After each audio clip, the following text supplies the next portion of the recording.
just got off the phone with Tom Mercado from the Budget Committee. This thing with Farber's screwed up, Pooch. What?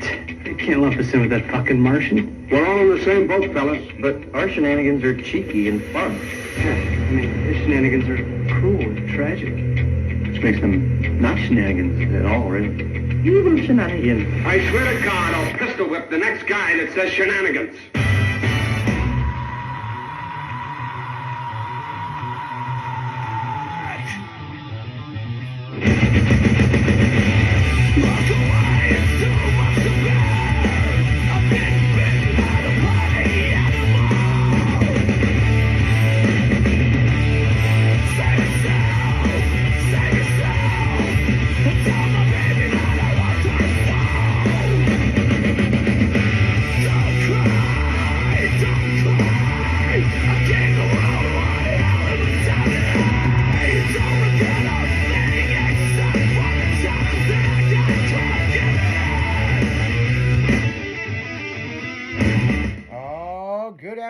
It's about that time, styling, as we're going to drag right through the afternoon on 96.1 FM.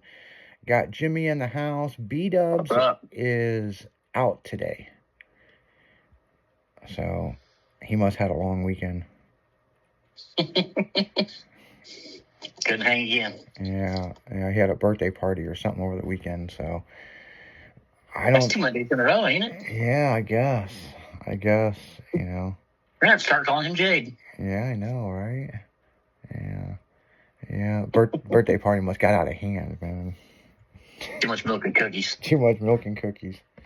He milk drunk. He got milk drunk. Yep. That's what it sounds like to me. So, like, okay, you're not gonna make it in today. Okay. Show must go on. So. Yep. I seen the video from Whistling Diesel. I was watching it. Right before I left, I didn't get all the way through it. Yeah. Had to take off. Yeah, where he was saying his side of the story, and yeah, it's an interesting story because, like, he's right. What they did is they bought that car and they registered it in Montana, and so they don't have to pay sales tax. But here's my question about it, and he didn't say this, and as a business owner point of view, where did he buy the car from? Right. Did it come from Montana? Yeah. Does the car come from Montana? It was registered in Montana. Then they wouldn't have personal property tax. You know what I'm saying? Right. And so that's one of the big things that, you know, is interesting about this. The other interesting flip side of this, it was a hater who reported it to the state. And that's what kind of got this ball going, because it wasn't a government thing. It was a state and county deal. So, you know, obviously he didn't pay taxes to the state and he didn't pay taxes to the county. But it's the same fucking suit. Well, they were calling it federal tax evasion at first. Yeah. I watched the video. They did a good job of videoing the whole thing of him being arrested and, you know, this, and this. And, you know, it was pretty interesting. Like, you know, he showed where the car is destroyed and this, and this. It's the car that caught on fire in the field. Yeah. That wasn't even his field. So, luckily, he didn't get in more trouble for that because they weren't, right. You know, that was destruction of property, you know what I'm saying? So, I mean, they obviously worked a deal out with the property owner on that. However, this deal, it's pretty interesting, you know what I'm saying? And, but yeah, it's pissed him off enough that he's moving his whole operation to Montana now. Yeah. So, I mean, wow. I mean, pretty interesting ordeal. Well, he's got places all over hell. Yeah. And, you know, he's probably got a place in Montana that he used for the address for. He probably bought it out there, you know. Yeah. And that's the one thing that they just didn't say in the videos. Well, where'd you buy it? Because if you buy a vehicle out of state, you have to pay your state tax in your state that you buy it from, or, you know, or bringing it to, you know what I'm saying? So I'm assuming, and you know what that word means, it makes an ass out of you and me, that he bought it in Montana and they kept it registered in Montana. So Did he even license it when he brought it over? Or did he trailer it in and not even license it? that's another big question, you know what I'm saying? I mean, If he didn't license it, he hasn't paid any taxes. yeah. Because that's when you have your taxes, when you know. Yeah. Well, his bail was $20,000. Yeah. So So yeah. 20,000 would be 200,000 bond if it's 10%. Yeah. So yeah, I mean, it's pretty interesting, irregardless, you know. You know, I mean, it sucks. I mean, haters will do that shit, man. I mean, they ain't got nothing better to do but stir up shit, and, you know, they need to be focused on what they're focused on, you know what I'm saying? But, Yep. and I've seen this hater situation personally, but I've also seen it with other people that I do business with, and it's like, what the fuck is wrong with people? You know, it's like, well, I can't have it, but you shouldn't have it, you know? And it's like, Yeah. dude, go out and go do what the fuck you're gonna do, you know what I'm saying? Yeah.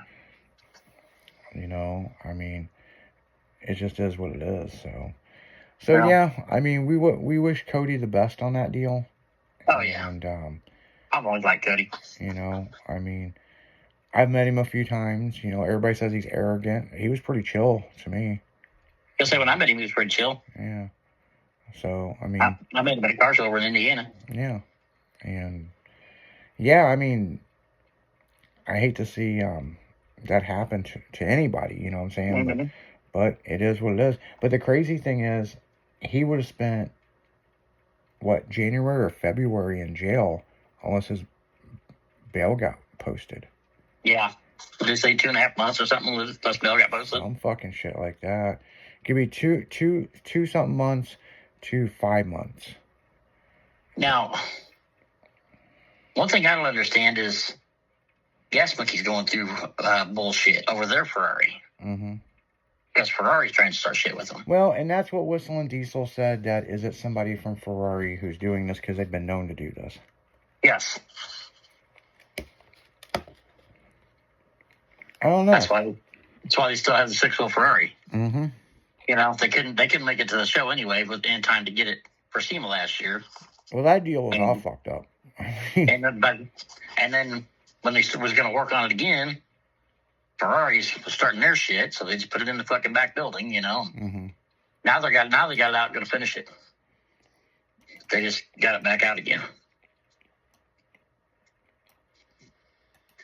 That, and then they didn't like what some of the shit the guys did that were working on it because it wasn't how it was supposed to be, you know. To change it was going to take longer than time for it to get to, not SEMA, to the auction.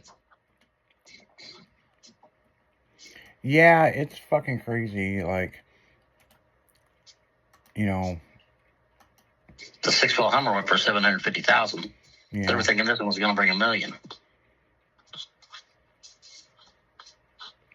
Yeah, it's pretty interesting.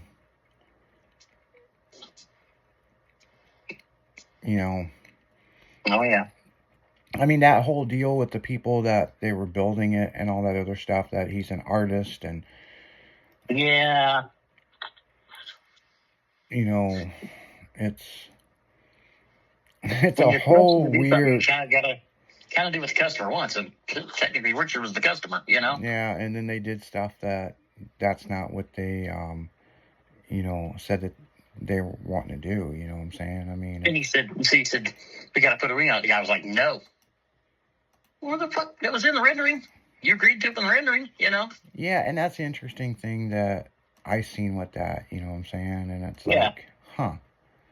I don't blame Richard and that other guy for being kind of pissy with him for that shit. Oh yeah. Hey, the rendering's fine, the wing's fine, but then when it comes time to put the ring on, no. I don't like it. It's too fucking bad. Yeah, it's very, Sounds like that's gonna- very kinda shit. interesting. Yeah. And that's kind of the way I looked at it. I was like, huh, that's interesting. Mm-hmm. You know,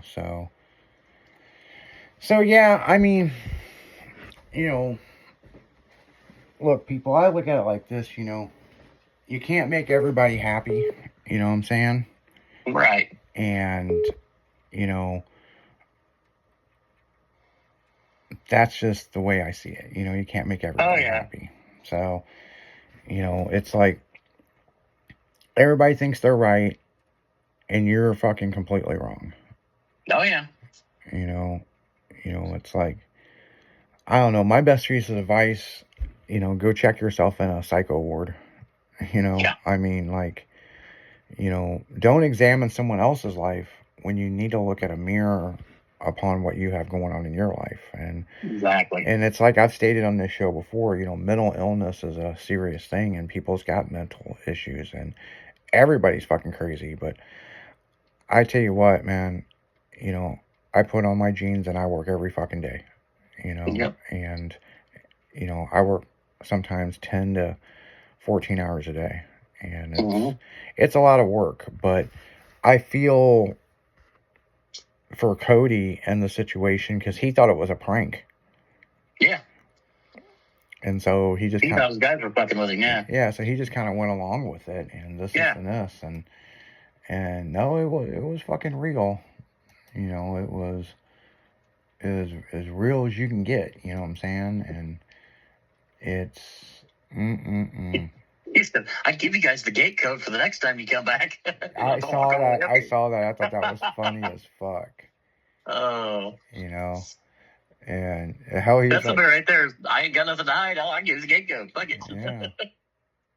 Yeah, I mean, and that happens, people. So, I mean, it's you know, he said something else that was funny. Is like, well, instead of walking down my long ass driveway, that's like 2 miles, you know, I could have gave him the code and they could have just drove on up, you know? Yeah. You know, but then he comes back as he's walking, he goes, well, I can give you the code for next time you guys want to come over, you know? Yeah. You know, so. But on that note, guys, we're going to go right back into music. You're listening to 96.1 Stylin' FM radio. As we're dragging through the afternoon, we'll be right back right after this.